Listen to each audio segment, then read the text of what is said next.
हार नहीं मानूंगा रार नहीं ठानूंगा, हार नहीं मानूंगा रार नहीं ठानूंगा, काल के कपाल पर लिखता मिटाता हूँ, गीत नए गाता हूँ, गीत नए गाता हूँ। फ्रेंड्स, ये पंक्तियाँ स्वर्गीय पूर्व प्रधानमंत्री अटल बिहारी वाजपेयी की, जो हमें एक नया जोश प्रदान करती हैं और ये सीख देती हैं कि अपने काम पर डटे रहना चाहिए।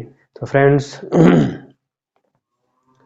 आइए चर्चा करते हैं आज हम अगले सेशन की, वो भी इंडियन पॉलिटी का, जिसमें हमने पिछले पार्ट में स्टार्ट किया था भारतीय संविधान का संवैधानिक विकास, और हमने एक टॉपिक चर्चा भी की थी, वो भी 1773 के रेगुलेटिंग एक्ट के विषय में। फ्रेंड्स, आज हम चर्चा करने वाले हैं एक महत्वपूर्ण पॉइंट जो उसी के आगे आएगा, 1784 का पिट्स इंडिया एक्ट और 1700 और 1813 का चार्टर एक्ट। पिछले पार्ट में हमने देखा था 1773 के रेगुलेटिंग एक्ट के बारे में। अगर आपने न देखा हो तो पहले इस एक्ट को देखेंगे, पहले इस पार्ट को देख लेंगे, इसके बाद इस पार्ट को देखेंगे तो आपको बेहतर समझ में आएगा। इसमें हमने 2-3 बातें महत्वपूर्ण चर्चा की थी। एक तो इसके तहत 1773 के रेगुलेटिंग एक्ट के तहत चर्चा की थी, जो बंगाल का गवर्नर का पद था उसको चेंज करके बंगाल का गवर्नर जनरल कर दिया गया था। तो पहला पॉइंट। और दूसरा पॉइंट चर्चा की थी हमने 1774 में इसी एक्ट के द्वारा कलकत्ता में एक हाई कोर्ट की स्थापना भी की गई थी। तो ये हमने 1773 के रेगुलर एक्ट के बारे में चर्चा कर ली थी। आज उसी के आगे देखेंगे 1784 का पिट्स इंडिया एक्ट। फ्रेंड्स, जब 1773 से ये एक्ट लागू हुआ, वो भी ब्रिटिश ईस्ट इंडिया कंपनी, वो भी जो भारत में शासन कर रही थी ब्रिटिश ईस्ट इंडिया कंपनी, उस एक्ट के तहत हुआ क्या, बहुत सारा इस कंपनी के द्वारा भारत में व्यापार करने के दौरान भ्रष्टाचार हो रहा था। भ्रष्टाचार कैसे? जो गवर्नर जनरल थे वो व्यापार करते और अपने लाभ के लिए अपना पैसा अपने पास रखते, कंपनी का पैसा अपने पास रख लेते, और ब्रिटेन के प्रधानमंत्री, ब्रिटेन की संसद को कहते बहुत ही कम व्यापार हुआ है, कंपनी घाटे में चल रही, कंपनी ऋणी हो गई है, और पैसा मांगने लगे ब्रिटेन से। तो ब्रिटेन के प्रधानमंत्री, ब्रिटेन की संसद ने सोचा एक ऐसी कंपनी भारत में इतना सारा व्यापार करने के बावजूद भी ऋणी है, और इट मीन्स इसका कारण हो सकता है कि कंपनी भ्रष्टाचार कर रहे हैं। यहाँ के जो लोग थे कंपनी में काम कर रहे थे वो निजी स्वार्थ से प्रेरित थे, कंपनी पर कम ध्यान दे रहे थे, अपने लाभ के कमाने के चक्कर में कंपनी को लॉस में जाने दे रहे थे। तो फ्रेंड्स, यानी एक शब्दों में कहें तो इस कंपनी के अंदर बहुत सारा भ्रष्टाचार व्याप्त था। फ्रेंड्स, इसी भ्रष्टाचार को समाप्त करने के लिए ब्रिटेन की संसद द्वारा ब्रिटेन के प्रधानमंत्री द्वारा एक नया एक्ट पारित किया गया, जिसे कहते हैं हम 1784 का पिट्स इंडिया एक्ट। फ्रेंड्स, इसका नाम पिट्स इंडिया एक्ट क्यों रखा गया? क्योंकि 1784 में ब्रिटेन के प्रधानमंत्री विलियम पिट थे, इसीलिए उन्हीं के नाम पर इस एक्ट का नाम पिट्स इंडिया एक्ट रखा गया। तो आइए चर्चा करते हैं कि ब्रिटिश ईस्ट इंडिया कंपनी में भ्रष्टाचार को समाप्त करने के लिए इस एक्ट द्वारा कौन कौन से प्रावधान किए गए। तो फ्रेंड्स, पहला पॉइंट है कि पहली बार भारत पर द्वैध शासन लगाया गया। डुअल गवर्नमेंट ब्रिटेन की संसद ने थोप दी। कैसे हम कहेंगे कि भारत में द्वैध शासन लागू हो गया? द्वैध का मतलब है दो स्तर पर शासन। द्वैध का मतलब है फ्रेंड्स दो स्तर का शासन। दो स्तर समझेंगे कैसे? एक तो पहली बात कि British east India company Bharat में रहकर भारत पर शासन कर रही थी, पहला स्तर तो ये हुआ। और दूसरा स्तर ये हुआ कि अब ब्रिटेन की संसद में बैठे कुछ लोग भी इस भारत की पूरे क्रियाकलाप को भी वहां से देख रहे थे। ब्रिटेन में बैठे कुछ लोग भी भारत की जो ईस्ट इंडिया कंपनी काम कर रही थी उसके क्रियाकलाप को भी देख रहे थे। तो पहला शासन ईस्ट इंडिया कंपनी द्वारा और दूसरा ब्रिटेन में बैठे कुछ लोगों द्वारा इस तरह से हम कह सकते हैं कि भारत में द्वैध शासन लागू हो गया। दो स्तर का शासन। फ्रेंड, जैसे आप पर आप पर कंट्रोल हो आपके पेरेंट्स का, एक मम्मी का और एक पापा का, तो दो स्तर पर आप उनके अंडर में हैं। तो मम्मी भी आपको नियंत्रित कर रही और आपके पापा भी। इस तरह से हम कह सकते हैं कि डुअल स्तर है, दोनों स्तर आप ध्यान रखेंगे। तो इसके तहत क्या डुअल यानी द्वैध शासन के अंतर्गत दो पद बनाए गए। फ्रेंड्स, कौन कौन से दो पद बनाए गए, उनके नाम आप बिल्कुल ध्यान रखेंगे। एक पद था नियंत्रक और एक पद था निदेशक। फ्रेंड्स, जब द्वैध शासन लागू किया गया उसके तहत दो पद बनाए गए, वो भी थे एक नियंत्रक का पद और एक निदेशक का पद। नियंत्रक को कहते हैं, इसे कहा गया बोर्ड ऑफ कंट्रोल, इसे कहते हैं बीओसी, और निदेशक को कहा गया कोर्ट ऑफ डायरेक्टर, जिसे कहते हैं निदेशक सीओडी। तो फ्रेंड्स, दोनों पद थे। जो नियंत्रक था फ्रेंड्स, वो भारत में रहकर ब्रिटिश ईस्ट इंडिया कंपनी के में दो पद हो गए, एक बीओसी का पद और एक सीओडी का पद। बीओसी जो नियंत्रक था वो भारत में कंपनी के अंदर राजनैतिक कार्यों का संचालन करने लगा। जो बीओसी यानी नियंत्रक था वो ब्रिटिश ईस्ट इंडिया कंपनी में राजनैतिक कार्यों को देखने लगा, और जो सीओडी निदेशक था वो कंपनी के अंतर्गत भारत में रहकर व्यापारिक कार्यों की देखरेख करने लगा। जो व्यापार होता था भारत और ब्रिटेन के मध्य, वस्तुओं को ले जाना वहां से ले आना, इन कार्यों को देखता था निदेशक, और जो राजनीतिक कार्य थे उनको देखता था नियंत्रक। तो फ्रेंड्स, दो पद अलग अलग हो गए और इस तरह से ब्रिटिश ईस्ट इंडिया कंपनी पर अधिक नियंत्रण हो गया और इससे उस पर भ्रष्टाचार भी कम हो गया। फ्रेंड्स, ये पॉइंट आपको समझ में आए होंगे, आई होप। इसी के तहत 1784 के पिट्स इंडिया एक्ट के तहत एक और प्रावधान किया गया। 1786 में वीटो शक्ति का भी प्रावधान जोड़ा गया। वीटो शक्ति, वीटो माने होता है किसी भी कानून, किसी भी बात को मना कर देना। वीटो का मतलब होता है किसी कही गई बात को मना कर देना, उसे कहते हैं वीटो शक्ति, वीटो पावर। तो फ्रेंड्स, वीटो शक्ति ब्रिटिश ईस्ट इंडिया कंपनी में नियंत्रक को प्रदान की गई। नियंत्रक जो होता था भारत में गवर्नर जनरल, उसे वीटो शक्ति दी गई। वीटो शक्ति के तहत ये नियंत्रक क्या करता था, मान लो कि ब्रिटेन के प्रधानमंत्री ने कोई आर्डर दिया कि भारत में इस कानून, इस रूल, इस आर्डर को लागू करना है, और नियंत्रक को लगता है कि वर्तमान में इस कानून को भारत में लागू करना असंभव है, इससे भारत के लोगों की स्थिति बिगड़ सकती है, वो हमारे विरोध में हो सकते हैं। तो ये शक्ति थी, ये वीटो पावर था नियंत्रक के पास कि वो जो ब्रिटेन के प्रधानमंत्री, ब्रिटेन की संसद ने जो ऑर्डर पास किया है उसको मना कर दें, उसे लागू करने से इनकार कर दें, इसे कहते हैं वीटो शक्ति। आई होप ये पॉइंट आपको बिल्कुल समझ में आया होगा। तो 1784 के पिट्स इंडिया एक्ट के आप दो बातें ध्यान रखेंगे, एक द्वैध शासन और दूसरा वीटो शक्ति। द्वैध शासन में नियंत्रक और निदेशक के पद बनाए गए। फ्रेंड्स, आई होप आपको सारे पॉइंट समझ में आए होंगे। आइए चर्चा करते हैं नेक्स्ट। फ्रेंड्स, 1784 के बाद बात आती है 1793 में।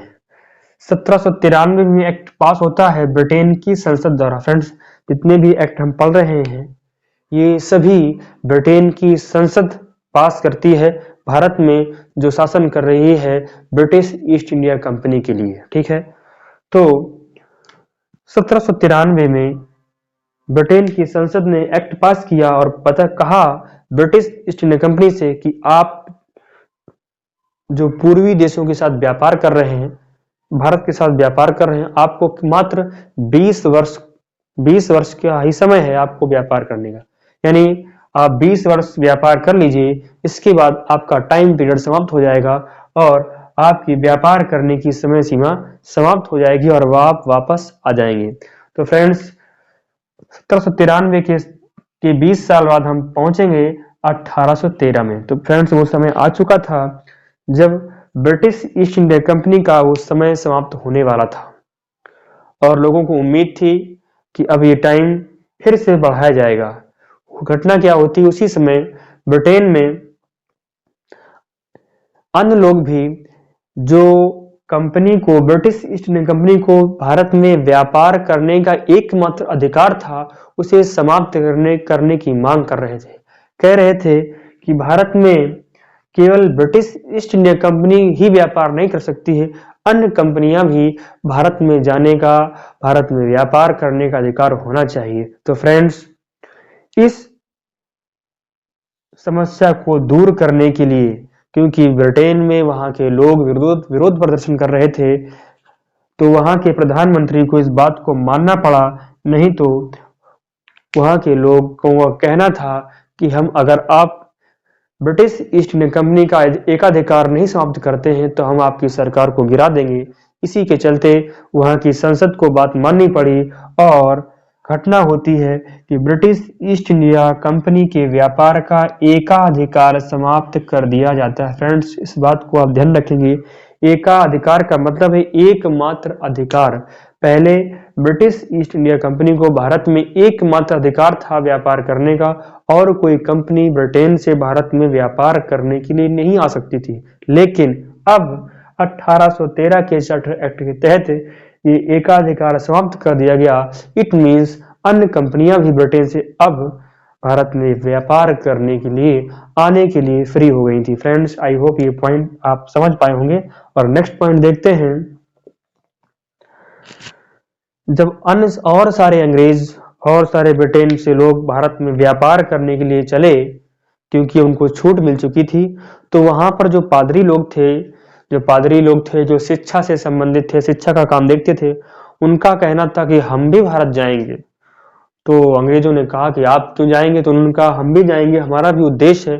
उन्होंने कहा मेरा उद्देश्य है कि हम जो ईसाई मिशनरियां हैं वो भारत में जाएंगी और भारत में ईसाईयत का प्रचार करेंगी। उन्होंने कहा कि जो ईसाई धर्म है बहुत अच्छा धर्म है और हम जाएंगे भारत में भी लोगों को ईसाईयत के बारे में बताएंगे और उन्हें हिंदू के बदले में ईसाई धर्म अपनाने के लिए हम प्रेरित करेंगे। फ्रेंड्स, इसलिए ईसाई मिशनरियों का भारत में ईसाईयत का प्रचार करने की अनुमति प्रदान की गई, इसी 1813 के चार्टर एक्ट के तहत। आई होप ये पॉइंट आप समझ पाए होंगे। और नेक्स्ट पॉइंट है भारतीय शिक्षा।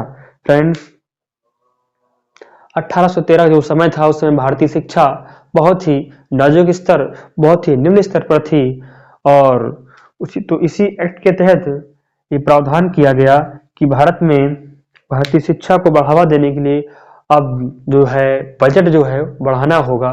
तो 1 लाख रुपए का प्रावधान किया गया। भारतीय शिक्षा को सुधारने के लिए पहली बार इतनी राशि खर्च करने का प्रावधान किया गया, वो भी 1 लाख रुपए से। फ्रेंड्स, भारतीय शिक्षा को यहीं से एक जो है विवाद भी पैदा होता है शिक्षा को लेकर, आंग्ल प्राच्य विवाद। उसकी चर्चा फिर हम कभी बाद में करेंगे और उसका समाधान आगे चलकर 1813 के एक्ट के बाद होता है। लॉर्ड मैकाले करता है और वो भारतीय शिक्षा को बहुत ही निम्न स्तर की शिक्षा को संज्ञा देता है। उसी शिक्षा बाद में करेंगे। 73 का रेगुलर एक्ट के तहत, 1784 का पिट्स इंडिया एक्ट और 1813 का चार्टर एक्ट। अब बात करने वाले हैं हम 1813 का चार्टर एक्ट। फ्रेंड्स, 1813 से 33 तक 20 साल ब्रिटिश ईस्ट इंडिया कंपनी को भारत में व्यापार करते करते हो गए थे। और ये आपको मालूम है कि 1813 के चार्टर एक्ट के तहत बहुत सारी ईसाई मिशनरियां ब्रिटेन से भारत में आ चुकी थी, वो भी किस लिए, भारत में ईसाईयत का प्रचार करने के लिए। फ्रेंड्स, आइए बात करते हैं। जो नए एक्ट आ रहे हैं वो इसलिए एक्ट ब्रिटेन की संसद ला रही है ताकि जो कंपनी में कमियां रह जाती हों उनको सुधार किया जा सके और कंपनी अधिक बेहतर ढंग से भारत में रहकर व्यापार कर पाए। इसलिए ये सारे एक्ट ब्रिटेन की संसद द्वारा लाए गए। तो फ्रेंड्स, बात करते हैं पहले पॉइंट की। तो इस 1813 के चार्टर एक्ट के तहत एक काम किया गया। जो बंगाल का गवर्नर जनरल का पद था, उसे चेंज कर दिया गया और उसका नाम क्या किया गया? अब बंगाल के नाम को हटाकर वहां पर भारत का नाम जोड़ दिया गया, तो हो गया भारत का governor general. Friends, very important point आप ध्यान रखेंगे। 1833 के चार्टर एक्ट के तहत बंगाल के गवर्नर जनरल का जो पद था उसे चेंज किया गया और इसका नेम रखा गया भारत का गवर्नर जनरल। और आप ये भी ध्यान रखेंगे तो भारत के पहले गवर्नर जनरल कौन बने? उनका नाम है लॉर्ड विलियम बेंटिंग। ये भारत के पहले गवर्नर जनरल बनाए गए। तो फ्रेंड्स, ये पॉइंट आपको एकदम से क्लियर हुआ होगा और कोई भी कंफ्यूजन नहीं होगा। नेक्स्ट पॉइंट है फ्रेंड्स, इसी 1833 के चार्टर एक्ट के तहत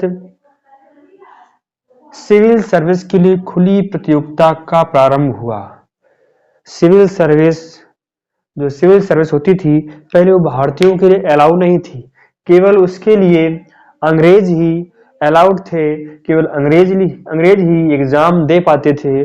और पहली बार इस एक्ट के तहत इस सिविल सर्विस का एग्जाम है वो भारतीयों के लिए भी ओपन कर दिया गया, भारतीय भी इस एग्जाम को दे पाए। और तो हम बात करें कि ऐसे प्रथम भारतीय कौन थे जो प्रथम सिविल सर्वेंट बने, उनका नाम ध्यान रखेंगे सत्येंद्र नाथ टैगोर, जो बंगाल से थे, ये प्रथम भारतीय सिविल सर्वेंट बने। आई होप ये भी पॉइंट आपको क्लियर हुआ होगा। तो सिविल सर्विस की खुली प्रतियोगिता इसी एक्ट के तहत शुरू हुई। और एक पॉइंट और फ्रेंड्स, 1813 से लेकर 1833 के बीच एक विवाद चल रहा था, उस विवाद को कहते हैं भाषा विवाद। फ्रेंड्स, 1813 से 1833 के बीच एक विवाद चला रहा था जिसको कहते हैं भाषा का विवाद। ये भाषा का विवाद क्या है? और इस भाषा के विवाद से नाम जुड़ा है लॉर्ड मैकाले का। लॉर्ड मैकाले का नाम बहुत आता है इस भाषा के विवाद से। और क्या है, आइए देखते हैं जरा। जब भारत में बात आई शिक्षा के प्रसार की, तो एक समस्या सामने दिख रही थी कि भारत में जो शिक्षा का प्रसार किया जाए वो किस भाषा में किया जाए। भाषा एक जो माध्यम है, भारत में शिक्षा का जो प्रसार किया जाए वो उसमें भाषा का क्या माध्यम होना चाहिए? क्या जो भारत की लोकल भाषाएं थीं बहुत सारी, उनमें शिक्षा का प्रसार किया जाए या अंग्रेजी भाषा को माध्यम बनाया जाए? इस बात को लेकर बहुत सारा विवाद था। कुछ लोगों का मानना था कि भारत की लोकल भाषाओं के द्वारा ही भारत में शिक्षा का प्रसार हो, क्योंकि लोग उसे समझते हैं बेहतर ढंग से और उसी में अपनी बात की अभिव्यक्ति भी कर पाएंगे और अंतर मंतर समझ भी पाएंगे। और कुछ लोगों का मानना था कि अंग्रेजी भाषा सबसे बेस्ट भाषा है और इसी भाषा के माध्यम से भारत में शिक्षा का प्रसार किया जाए। तो इसी बात को लेकर विवाद था। विवाद समाप्त होने की बात हो नहीं पा रही थी, समाप्त नहीं हो रहा था। तो होता क्या है, 1833 में लॉर्ड विलियम बेंटिंग ने जो है एक समिति बनाई और उसके अध्यक्ष बनाए गए लॉर्ड मैकाले। और उन्होंने कहा लॉर्ड मैकाले से कि आप भारत में मुझे ये जांच करके दीजिए कि भारत में शिक्षा का माध्यम क्या होना चाहिए। तो लॉर्ड मैकाले ने लगभग 1835-36 में जांच करने के बाद अपनी रिपोर्ट रखी लॉर्ड विलियम बेंटिंग को और उसमें उन्होंने सिफारिश की। उन्होंने कहा कि भारत में शिक्षा का माध्यम अंग्रेजी होना चाहिए। फ्रेंड्स, उन्होंने भारतीय शिक्षा को बहुत ही निम्न स्तर की शिक्षा की संज्ञा दी। उन्होंने एक बात कही थी कि भारतीय शिक्षा जो है वो यूरोप की एक पुस्तकालय की एक अलमारी, एक जो है पुस्तकालय जो यूरोप में है, जो लाइब्रेरी है, उसकी एक अलमारी की एक कोने में जो ज्ञान है बुक्स में, उसके बराबर भी नहीं है। ऐसा कहा था लॉर्ड विलियम मैकाले ने इस अपनी सिफारिश में। इतनी ज्यादा निम्न स्तर की संज्ञा भारतीय शिक्षा को दी थी। फ्रेंड्स, उन्हें मालूम होना चाहिए कि भारत में महान नेता हुए स्वामी विवेकानंद,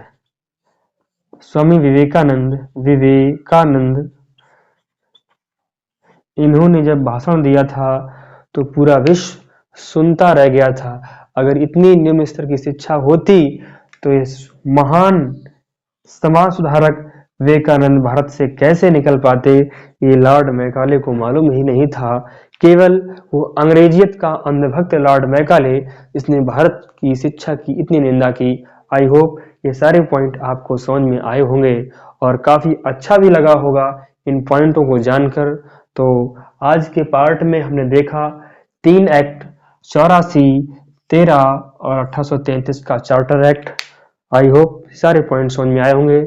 तो आज के सेशन में इतना ही। अगर आपको मेरा छोटा सा प्रयास अगर आपको सहयोग कर रहा है, समझ में आ रहा है, बेहतर लग रहा है, तो इसके बदले में मुझे कुछ नहीं चाहिए, आपका केवल प्यार चाहिए। तो प्लीज़ सेशन को लाइक करना बिल्कुल मत भूलना। अगर पहली बार हैं चैनल पर तो प्लीज़ सब्सक्राइब कर लें और अपने दोस्तों को भी शेयर कर दें। हाँ, मिलेंगे एक नए वीडियो के साथ। आज के वीडियो में इतना ही। तब तक के लिए धन्यवाद।